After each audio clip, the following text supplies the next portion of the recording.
I hit continue. Sounded good to me. Right. Welcome. This is another in the ongoing Techspressionist Artist Interview Series. Today is June 17th, 2021.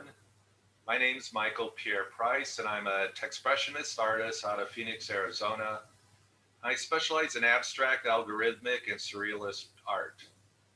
Today I'm pleased to interview Tommy Mintz. Let me start by highlighting a bit of Tommy's background.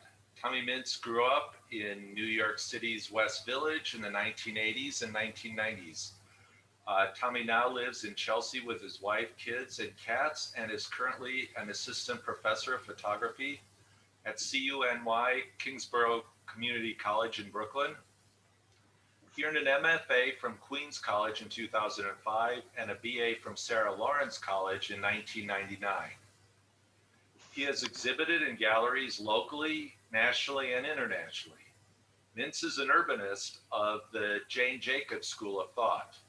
Through his work, he seeks to engage in a conversation about how Jacobs' ideas of what makes a vibrant urban landscape are important to consider in this moment of large-scale neighborhood change, currently most visible in massive construction projects and new sidewalk dining spaces. One of the unique aspects of Mintz's photographic work revolves around his creation known as the Automated Digital Photo Collage. The ADPC is an algorithm for creating a time-lapse collage. It compares a sequence of photographs pixel by pixel for areas of change. Pixel areas are then detected as different Pixel areas that are detected as different are layered on top of the image. Layering areas of its own choosing, the ADPC creates a decidedly non-human view, which intrigues with its logic and strange algorithmic humor, which I find rather intriguing in the work. The ADPC echoes our human struggle to remember during this moment in the inception of digital augmentation. The familiar gaps parallel of our own fragmented perceptions. This was conceptualized in 2004 as a public installation in a bus shelter. The ADPC is written in the Python programming language and was first exhibited at the Hudson Guild Gallery in 2013, where it ran on a Raspberry Pi computer and standard webcams, generating low-resolution, live, interactive collages of gallery visitors.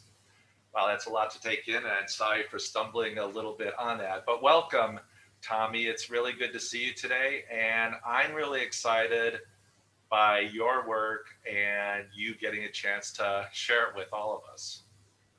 Well, thank you so much, Michael. That was a great introduction. And Well, I like how you sort of picked up on algorithmic humor, that sort of idea of like what machines do that can make us laugh is like a really intriguing thing. It's like they don't actually have a sense of humor, but there's something that might be sort of repeatedly, inadvertently happening within a algorithm and its interpretation of pictures that is somehow funny, because it's doing things that are unexpected. I'm not a humor theorist, but there is this, there's some logic to humor, right? yes. That Yeah. you set up an unexpected situation and then undermine it. You set up an expectation and then undermine it, right? And I think Yeah. that's a really interesting uh, perspective to take on, sort of how to look at a picture, that's digital at this point. Yes. The unexpected is something that I'm fascinated by, Really. right? That yeah, and so here's a shameless plug for my favorite book is called Photography and the Art of Chance Ah, by Robin Kelsey, and he's a photography professor at Harvard. And he wrote this book that sort of talks about a number of different artists over the history of photography and how they engaged chance within their photographs. And even the earliest photographer, William Henry Fox Talbot, is one of the two people who invented photography, right? Niepce and Daguerre in France, Talbot in England simultaneously. Talbot, in one of his earliest pictures, took a picture of, oh, I want to say it's, pick the, not Oxford, what's the other university in England that he photographed? Cambridge, right? A famous bell tower in Cambridge. Unbeknownst to him, actually documenting the time that he took the picture. He only noticed that, and he wasn't even taking a picture of the bell tower, he was taking a picture of a building in front of it, and in the background was the bell tower with the hands in the position indicating the time he took the picture. And he only noticed that when he looked at it later, right? And he said, this is this chance encounter that only happens in photography. You know, a writer Yes. writes in every detail. You know, a painter. There's intention there. Yeah, yeah. Exactly. And so I think that's an inherent pleasure in photography, is finding those sort of moments of yes, chance and surprise. yes, I see. And, yeah, I do get what you're saying. So Tommy, what is it about, I guess, looking back now, if we spend just a few moments here thinking about you growing up and your influences as you became an adult, what drew you to photography? What are those cultural influences that have brought you to your practice now today that I didn't necessarily highlight in the quick intro that I did, but that you feel are kind of like important touchstones in your life that maybe influenced you to see the way that you're seeing photographic work and with the algorithm that you've created for this? Because it's a very interesting perspective, you know, from my standpoint, looking at your work. And I'm really curious to see, you know, what was it, you know, can you identify some things in your past or your influences, family, culturally, societally, that you feel might be interesting to share? sure. So, I mean, there's two things that I think I'd like to talk about. One is the sort of formal aspect of the recent collages, and maybe I can pull up some of them at some point as we talk. Maybe I'll do that as we talk right now. I'm Okay. going to try to share my screen if that's okay. Yeah. So let's see if this is working. So there's an emphasis on edges that's occurring in a lot of my compositions, and I realized, maybe after looking at these for a long time, I mean, I've been putting together collages by hand and generating. Maybe I should even pull up an older, done in Photoshop collage that has multiple frames put together by hand that the edges are left in place. And these edges, for me, are the remnants of the joy of the darkroom that I grew up in elementary school and middle school and even high school. I took classes at a community center called the Children's Aid Society on Sullivan Street in Greenwich Village, and they had a darkroom. And one of the cool things to do if you were a photographer and printing in the darkroom was to show that you weren't cropping your pictures, that you're showing the whole picture by showing the little edge of your frame, right? And printing that little black edge. And the way you do that is by filing out your negative carrier a little bit and changing the size of the frame that was of light that's being projected onto the photographic paper. And that was something that I thought of a lot when I was, in the darkroom. I was very into making that frame part of my print, Okay. part of the scan, actually, when I was even scanning film in order to collage stuff using Photoshop in the late 90s and early 2000s before I ended up doing what I'm doing now. I would scan film, but I actually filed the negative carrier of my Nikon CoolScan in a sort of film scanner so I could get that same frame. So I think there's been this continuous thread of like the darkroom process, and really I teach in a darkroom. I love the darkroom still, and I think it's something that has an innate value in itself. The magic of seeing a print bloom in the developer is something that is, makes a huge impression, right? So Yeah, so I spent a lot of time in dark rooms as a kid, and then I went to a high school that had a dark room and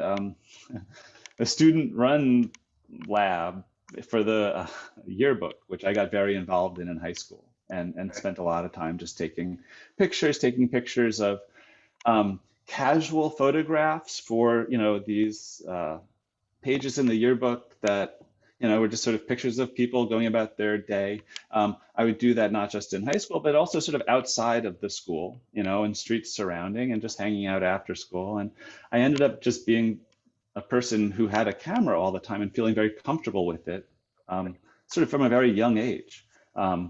I would fill my pockets with film that I would roll myself. I'm very lucky to live in a place where we have access to bulk film that you could buy and load yourself. If you had the desire to, you could spend $30 on 100 rolls of film, basically, and that was much cheaper than any other way. So I shot a lot of film. I shot a lot of film, and I still have it in bins somewhere. Actually, my parents' basement. I know exactly where. Um, but so, I mean, I'm not sure if that was covered in the bio, but I feel like there's a joy of photography, of the technique, of the going out and taking pictures, of being present and aware of what's happening around. There's this you know, approach to photography that I think I follow that we call street photography, Uh, where you just stand somewhere and observe what's going on around you, walk around until you find an interesting place where something might be happening, and take it all in, right? so, so from that standpoint, um, you kind of need to blend in so that you as a photographer, I guess in street photography, at least my impression is that you don't want to be invasive so that you can see what's really going on. Or does that, or am I thinking of that wrong? No, no, it's true, but you can't hide. You're a Uh, person, sort of on the street. I'm a certain height, I have a yeah, certain width, yeah. and I occupy space, and I have a big camera in my hands. And instead of trying to blend in, I just try to be present and amicable to anybody that's around me. I actually Okay, carry okay, examples of my work in my pocket, so people ask, "Hey, what's going on? What are you doing?" Which happens you know, okay. more than once a month, hopefully. Somebody will approach me and say, "What you taking pictures for?"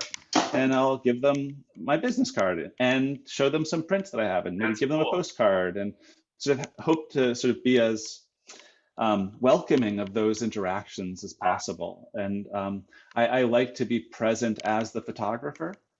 I'm not trying, if I had my druthers, I'd wear one of those, vests with all the pockets and have like a thing with my like name on it that says, "Hi, I'm Tommy the photographer." It's sort of like I don't try to hide. In fact, by being there, clearly people ignore you because they don't want to talk to the crazy person smiling at them, with the camera. okay. So yeah, I mean, there's I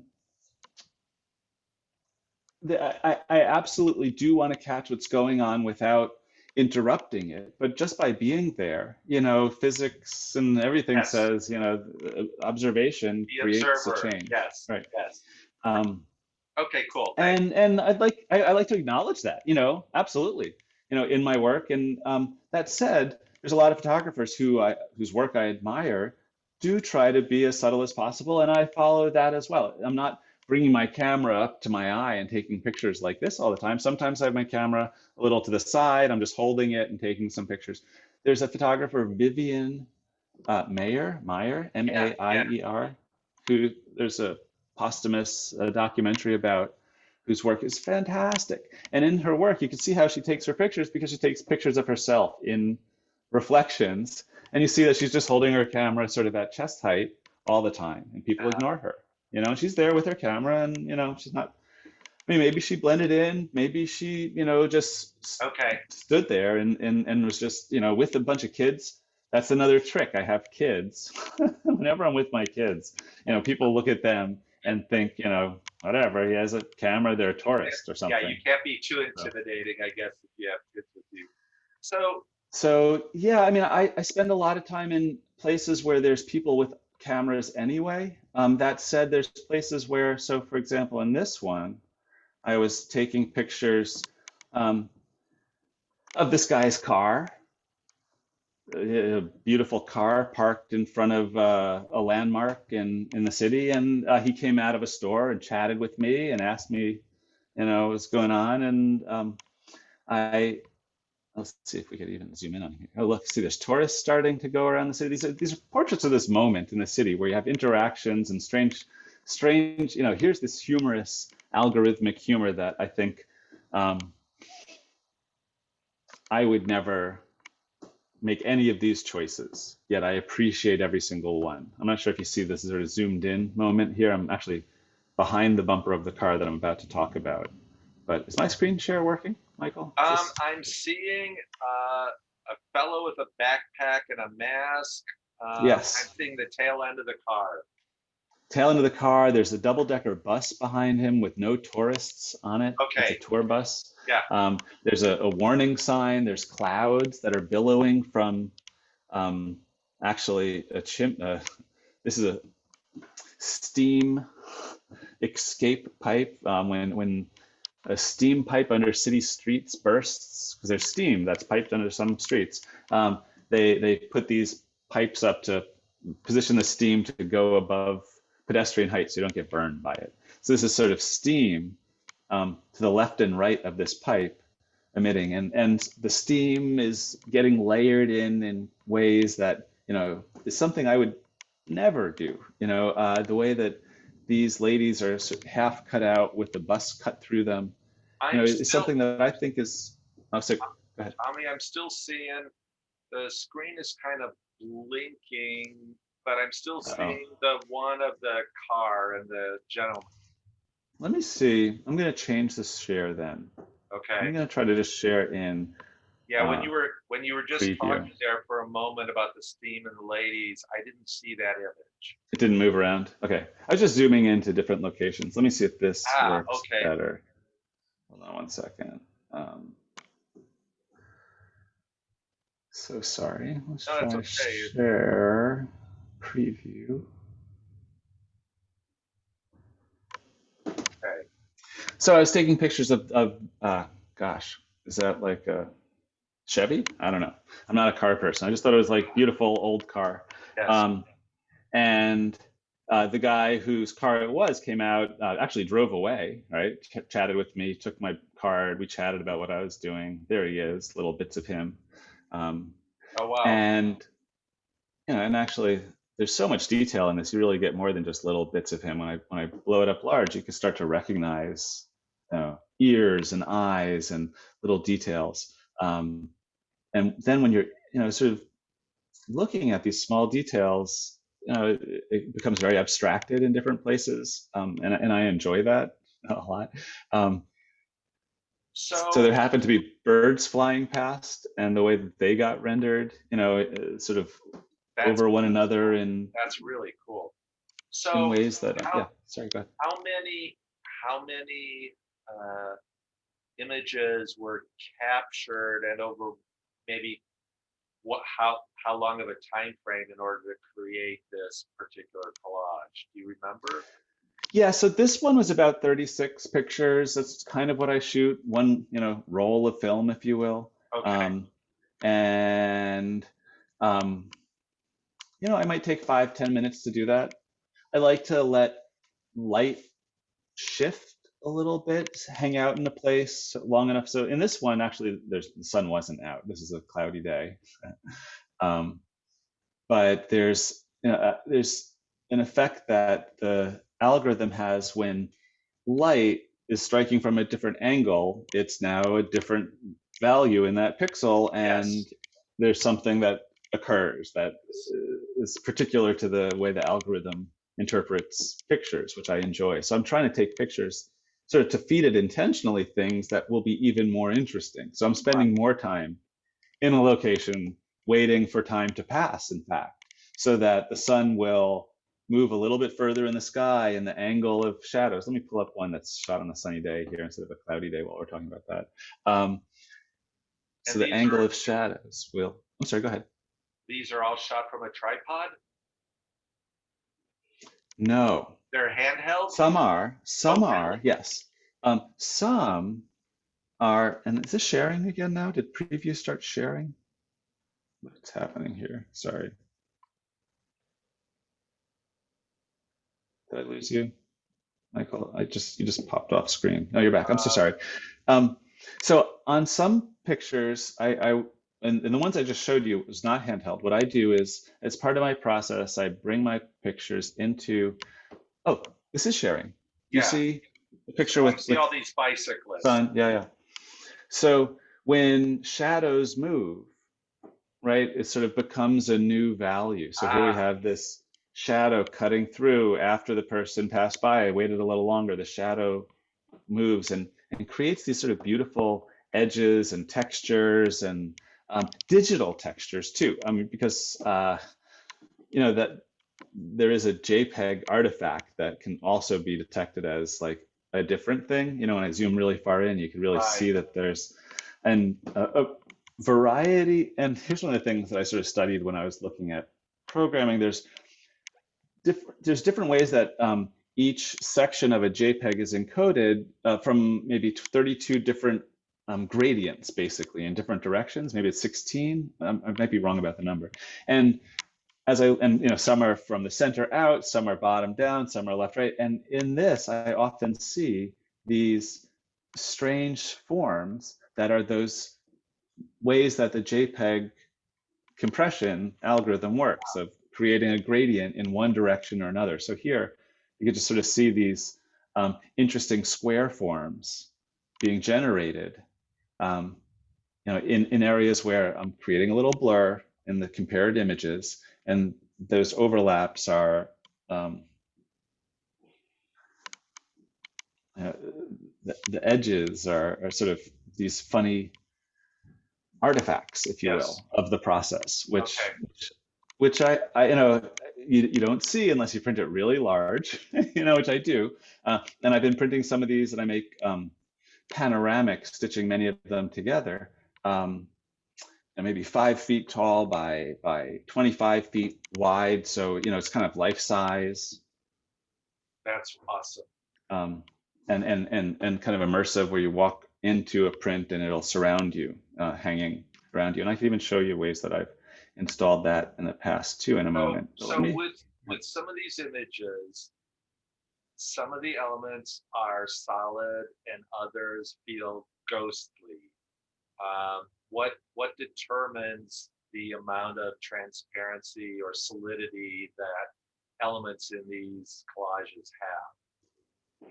So it's the amount of change that's occurred in that location since the element was in the picture, so or photograph. So if there's no change, actually, you know, if the sun hasn't moved, often actually, if I could show you, when somebody's against a blue sky, they'll remain there for the entirety until something else walks in front of them or flies in front of them. People seem to disappear when they're in front of something that's textured, asphalt, bricks, things like that. And that kind of cuts through and creates these I see that times where, right, it catches light differently. Something's happening there in a level that's not visible, notably visible to me as I'm taking the pictures. But yeah, the light has shifted in those places. So, and if you look in this grid area, the light has shifted so much that it's kind of gotten rid of everything as the shadow shifted there. So this was actually shot on a tripod. This one is shot from place where I got a haircut on 31st and 7th, Roger Merkel Salon. He has a second story salon on 7th Avenue. And I always want to take a picture out the window because he's looking at these guys, which I think are the coolest store in the city. So I wanted to take a picture of that. So, but no, this second story view, which is something I think is really interesting to have this perspective where you're sort of looking down at movement. You get a very different pattern of motion, of placement, people in space that occurs when the camera's above. So that's something I'm planning on doing more of, is carrying the camera sort of up on a large monopod, you know, Yeah. maybe 15 feet Okay. up or something like that. And I've done that in the past. And I've set up a Raspberry Pi camera to do that in the past, at Maker Faire in 2015, actually. Um, so, I mean, this perspective is something that photographers have used historically, as a place where they would have a photo studio, Okay. one story up, and they, just turn their camera out the window and they take pictures. And in fact, that sort of first extant photograph by Niepce of like just um, roof lines in Paris, sort of Okay. from this same angle, if you will. We're sort of just above, looking out over things. Is, I So think, a very think referring to you think historic. Sorry. by being a New Yorker, this has influenced um, that sense of street photography and your special take on things? I'm just kind of curious as to sort of that influence on you, and whether you've thought of that, or whether you identify that as, your, I mean, New York City is such a iconic, you know, uh, place for artists and photography. So I'm just kind of curious whether or not that's been a big shaper of, of who you are as an artist. Absolutely, 100%. And it's a really joyful place to be privileged enough to be an artist. People have gotten pushed out of mostly it's very difficult to live in New York as an artist. I happen to have family. I grew up here, and then I ended up luckily in affordable housing, right? Ah, So I'm okay. yeah, I have a job that can pay the rent, no rent, pay the mortgage and maintenance, yeah, and maintain things. I don't have to depend on the vagaries of the art market, accepting my work, which I think is something that's very difficult, and you can't, of course, there's always exceptions, but it's hard to depend on that yeah, as a way to make it as an artist, yeah, especially yeah. you talk about like health insurance, you Yes, know, yeah. don't get me started. But Well, so, especially with a family. especially with a family, Yeah, absolutely. So you have to make certain choices. I've always worked at jobs, and I decided that I wanted to teach. New York has a lot of opportunities for artists to teach.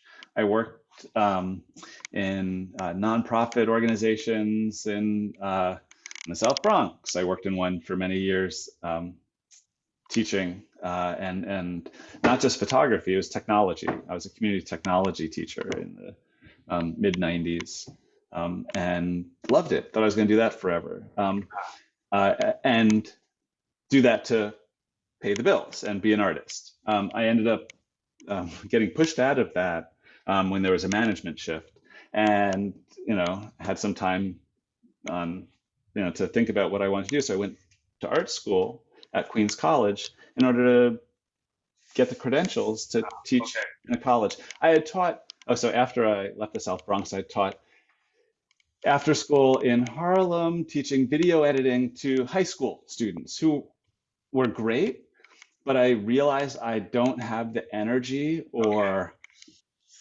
ability to work with that age group. But I like Okay. teaching, and I was always enjoying teaching, older students in the technology center in the Bronx, and so I got an MFA and started teaching as an adjunct, as well as working, at a corporation as a graphic. Yeah, first I actually was writing standardized math test questions for them, and sort of segued from that into graphic design. So that's Okay. nine years in corporate America.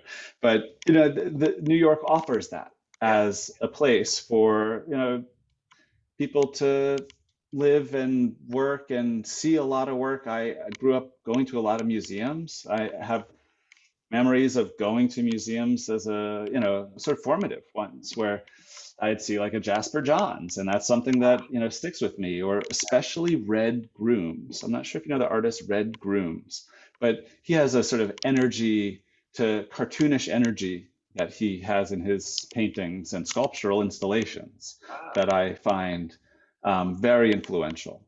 okay. Um, I read a lot of comics.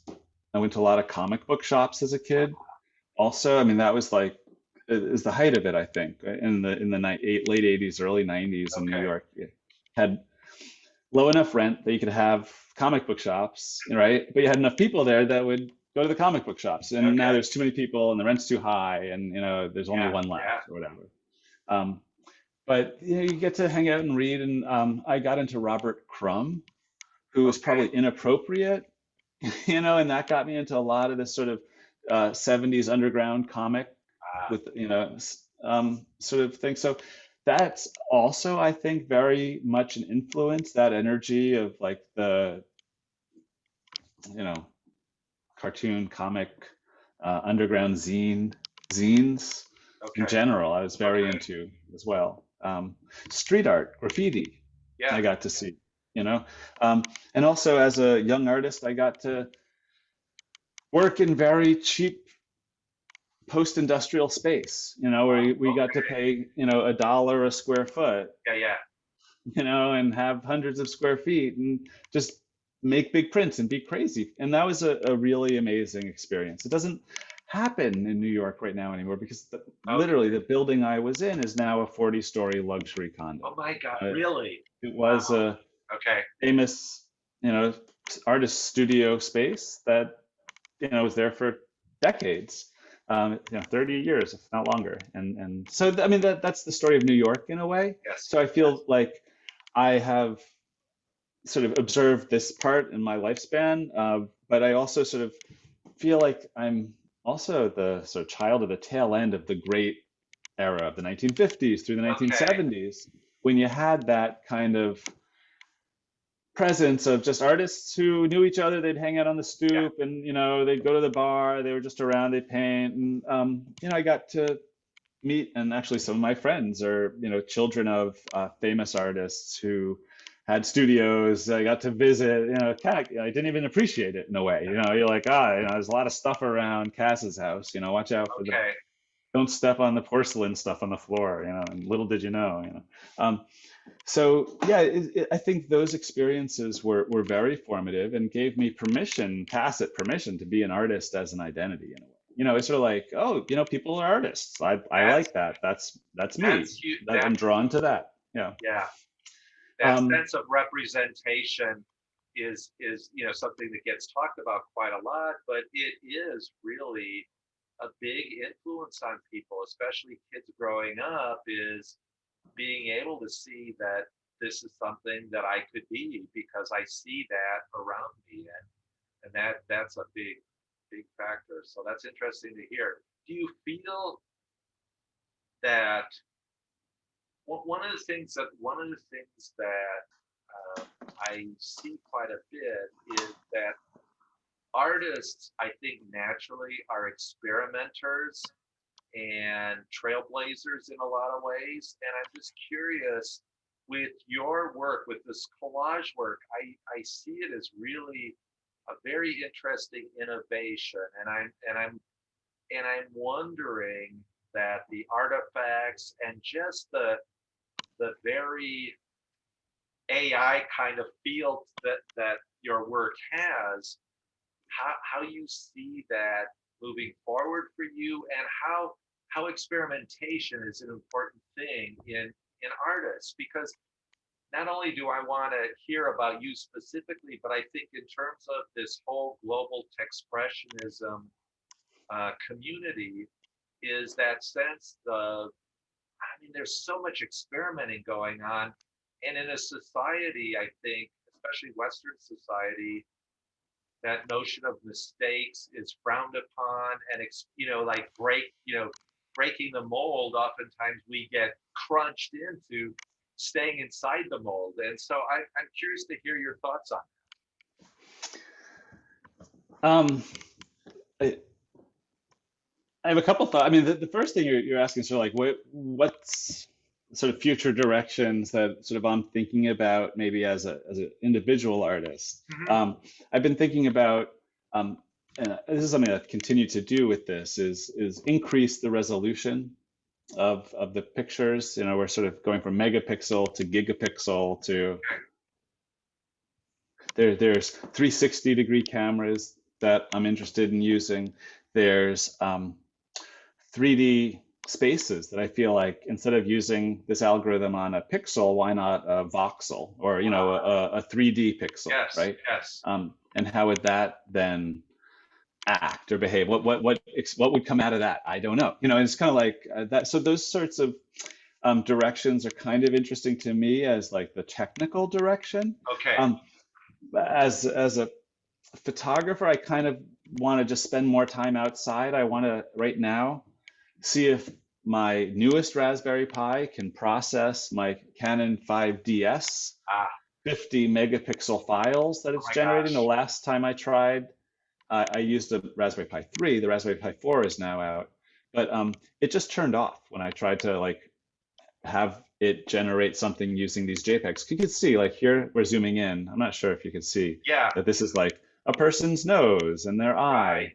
You know, that's sort of and here I'm zooming out more and more. You know, just sort of like it's in there and it's all there. And that amount of detail I love. I want to keep it. I'd like to do that outside. One of the pulls of this was to have a public project and be out there making this outside. I've been inside since I went really high resolution. So that's something I want to do more personally this summer. And like making a Okay. note to myself, hey, when you watch this, have you gone outside?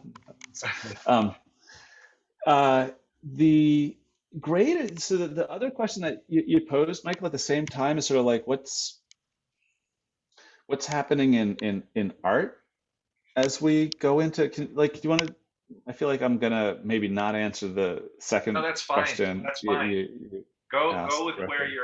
you're headed. Um, That's cool. but I mean, I think one of the things that's really interesting as artists with technology today is that there's a lot that is available, you know, that's it's there, right? I mean, that's really what it is. It wasn't available 50 years ago, Right. you know. So we're able to make stuff up. It's like and so you think about like real estate space that was available. You could like play around with like real estate. Now, like boy, you sort of take it for granted that like you just have like screens that have computers that are powerful enough everywhere. It's available, and I think we kind of take that for granted. You know, Okay. we're in maybe peak tech production. Maybe not at all, right? That's even scary to think. I'm worried, you know, in a way, and I think I'm expressing my worry, of the future, ecologically, economically, like socially. Like there's an anxiety I think we're all experiencing, and also a nostalgia for this moment of like feeling like, you know, the end of the tunnel. We're sort Ah, of feeling like we're getting through something hard together. And honestly, I felt, you know, the same way before the pandemic. I'm just sort of feeling like there's a moment now that we're living in that I feel like um, uh, lauding okay. in a way that is appropriate to the aesthetics of today. You know, so if you think about like sepia tone pictures in the 1930s, or you know, sort of bright color photos, the 1980s, or you know, uh, paintings of the 1820s or whatever. What's the aesthetic to laud today? You know, I'm thinking of like digital. Obviously, is the place where everybody's putting their mind and money and energy. You Yes. know, like Yeah. actual energy too is being Yes. Yeah. poured into Yeah. running computers, which is Yeah. kind of nuts. And so I am definitely using it, and I think it's the place to work, but not without reservation, right? You Okay. have to always keep one foot in, noticing, what's happening, with the materials you're using. As a photographer, for example, photography has a romantic notion of being heroic and going out and documenting these things and showing the world out there to people and changing people's behaviors, but also there's surveillance and the use of state apparatuses throughout Okay. history using photography as a means of oppression. You Yes. know, so the computer, I'm going to just leave the ellipsis there, and you could Yeah. say has done many things, but also has this kind of maybe flip side to Right. the Right. use of this same thing that I'm doing my artwork with, could be used, whether it's to shut down a pipeline or to, Yeah. Okay. profile, people's ethnicity in certain regions of the world in order to, intern them or whatever. Um, you know, and in fact, AI and that aspect of imaging, computer vision, right? Object vision, that whole sort of end of, the panopticon, if you will, potential of technology is something that fascinates me. Absolutely. Okay. As I'm, running my algorithm, which is really dumb one, it's just comparing pixel by pixel. I could potentially run a different algorithm slightly that instead of comparing pixels just says, here's an object. Was it in this location before? Let's Yeah. plop it back in. And honestly, there's security webcams that'll do that for you. Yeah. And they'll show you a video of the 6 places your dogs were during the day in your living room all at once in a collaged video, and it's something that, I think a lot about, and I think it's something that is real interesting about technology right now. Cool. Do you have so I'm looking at the time here, and we're doing well. Oh, I just yeah. so as we're talking about the future, there's a couple things I just sort of wanted to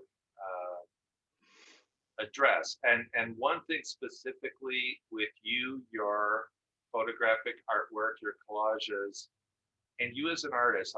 This question, I think people in technology based artwork get asked similar questions, I think in very different in various ways. But so there's a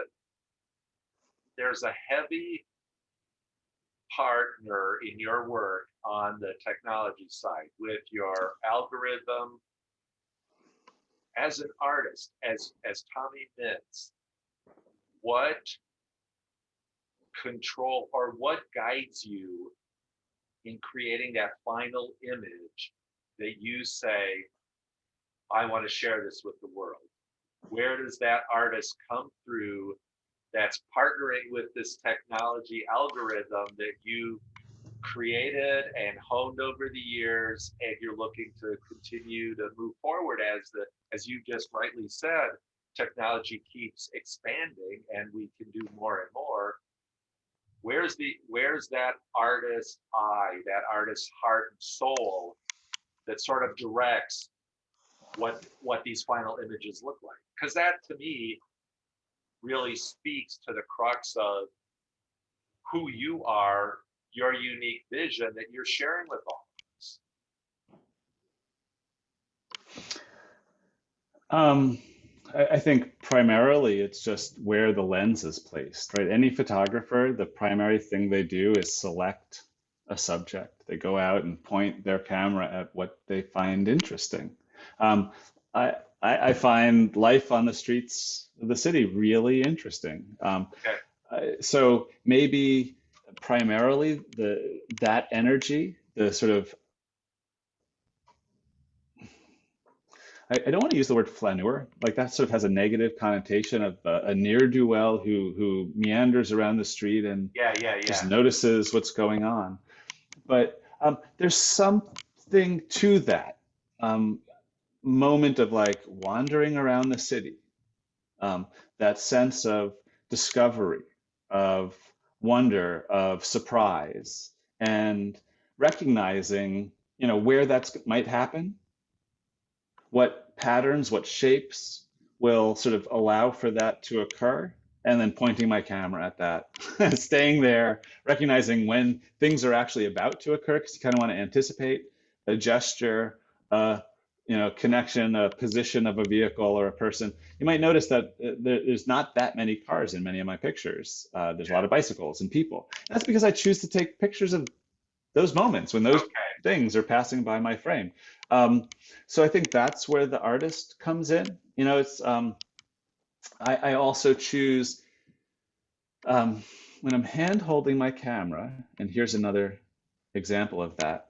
Part of my process, and I think I have to describe this, and I know we're running out of time, is I take my pictures, raw files, process them using Adobe Lightroom Classic.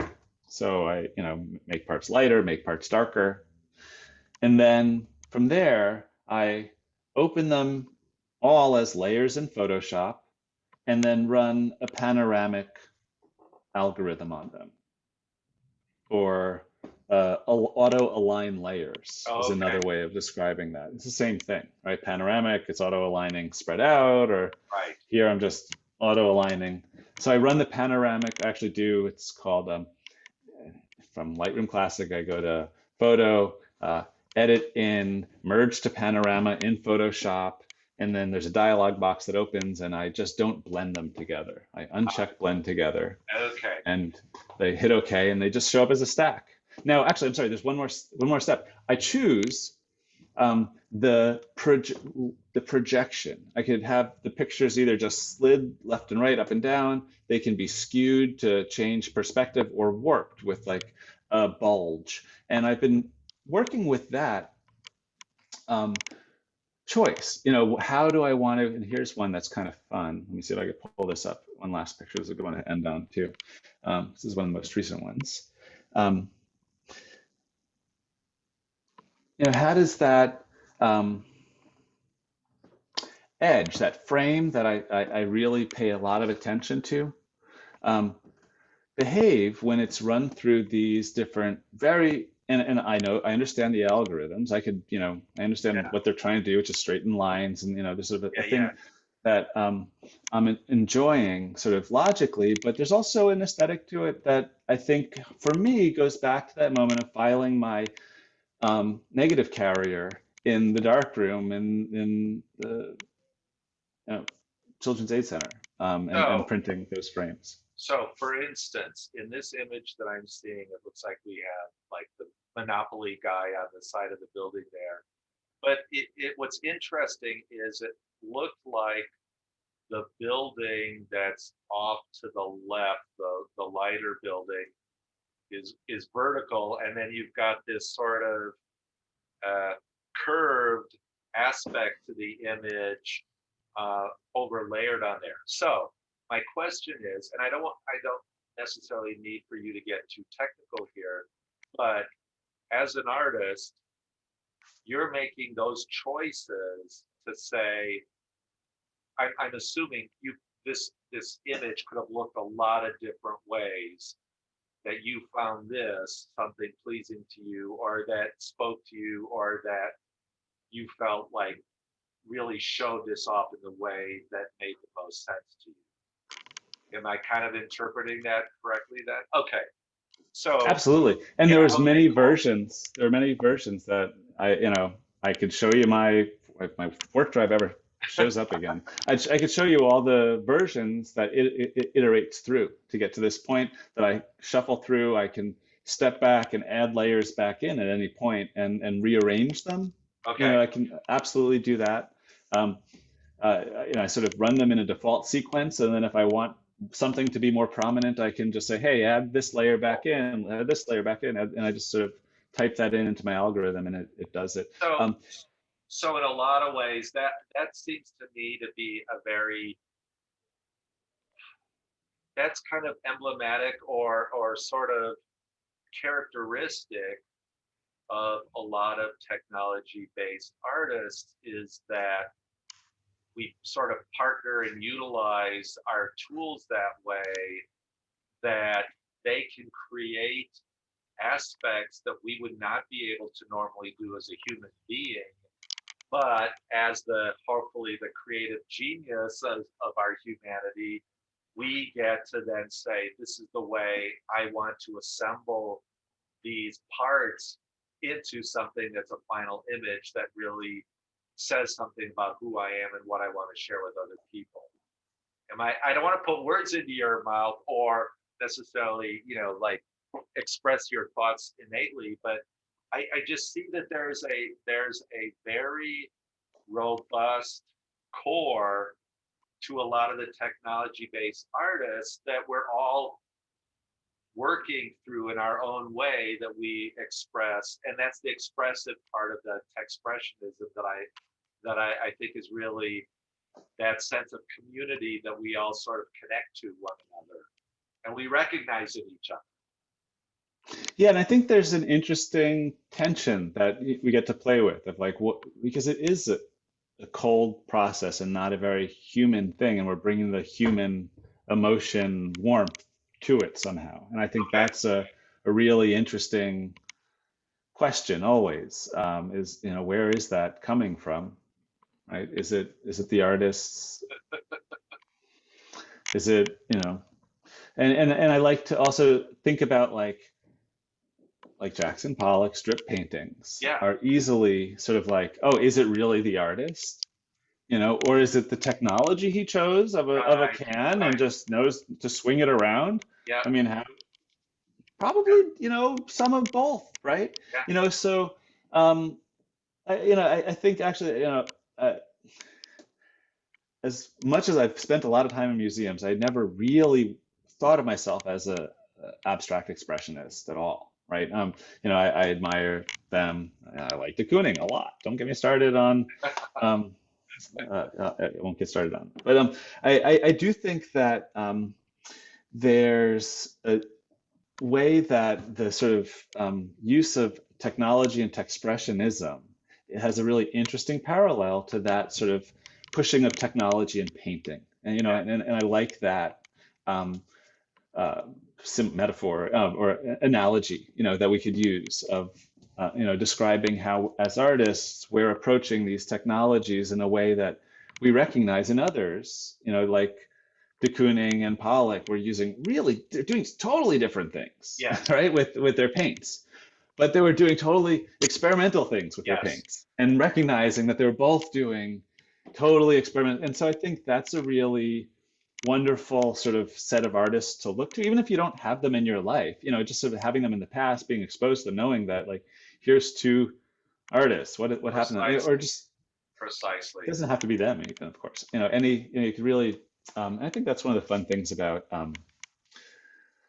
being an artist and being allowed to just sort of call it yours, is that you take not possession, but sort of care. What's a caretaking of this? Perfect. You're the next. We're the next generation of trying to keep that experimental notion of work alive. I think Ah, there's uh, a need in every society for the yes. artist to be Yes. doing that. And So here we are, sort of recognizing that in each other. I think that's a really interesting thing. Absolutely. yeah, I agree.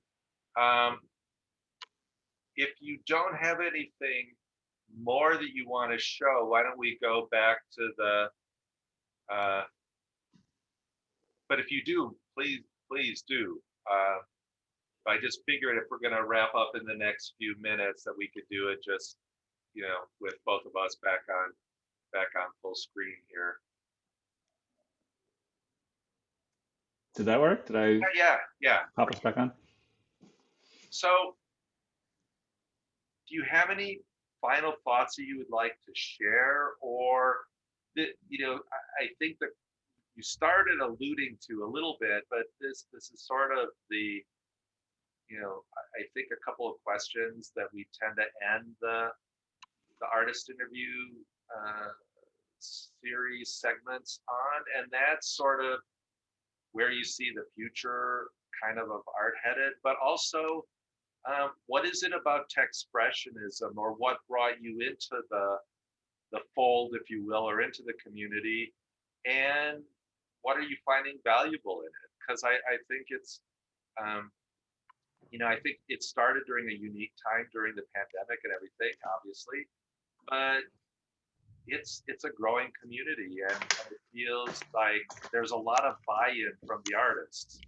And I guess for me, it's uh, you know, this is like a really cool thing to be able to talk to you, chat like this, to get it, in a few days or so up on the web and up on the Texpressionist website, and people will get a chance to hear your thoughts and see some of your artwork. But what, kind of, if you could sort of dovetail those two things about Texpressionism and where you think things are headed, and either for you personally or just in general, I think it'd be a nice sort of way to sort of wrap things up here. Yeah, I think Texpressionism filled some, a void, and it's something that I've been looking for, in the artist community in a way that, there's plenty of places you could post art, and then, there wasn't this live thing going on where you could join from anywhere, and it just happened that poof, we're all on Zoom, and poof, some people that I was already following on Instagram started posting, the hashtag of Texpressionism. Okay. And that's where I actually think I just started hashtagging my own stuff. And then Colin was like, oh, no, and here's a website, or I found the website, I don't know, and asked to join one of the meetings. And Colin was very friendly and said, yeah, of Yes. course you could join the meeting. Yeah, so where is art going? So before the pandemic, I participated in, I want to call it MIT's Media Arts Hackathon, or Technology Art Hackathon. I'm forgetting the exact name. Art and Technology Hackathon. And the group I was working with came up with an idea of kind of like Peloton style device, with a big screen and a camera, but for artists. Oh, So you really? could be doing your art and having an art thing and have an interaction with somebody. And it's kind of like, I can't believe I need to contact them again because we haven't like talked in months. But I mean, I really do think there's been this need. Even before the pandemic, artists wanted to be able to connect. We miss having the local bar that all the artists would go to. Yeah. And Yeah. there was a I think you're value to that. dead right with that. Yeah, absolutely. And I think that's why, for me, Texpressionism has continued to grow, and my participation has grown. Is that it's so substantive.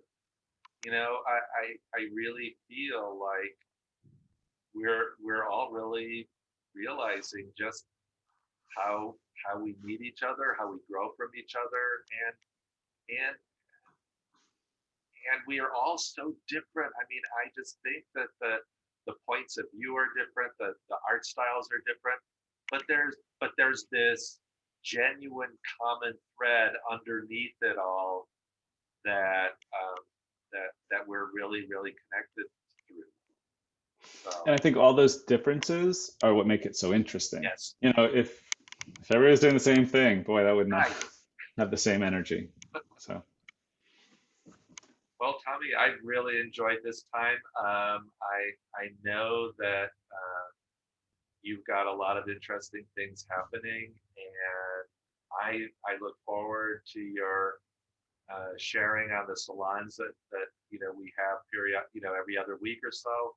But I'm grateful that we could do this. This was really, really interesting for me personally, and I'm genuinely grateful to you and for you sharing some of yourself in this way.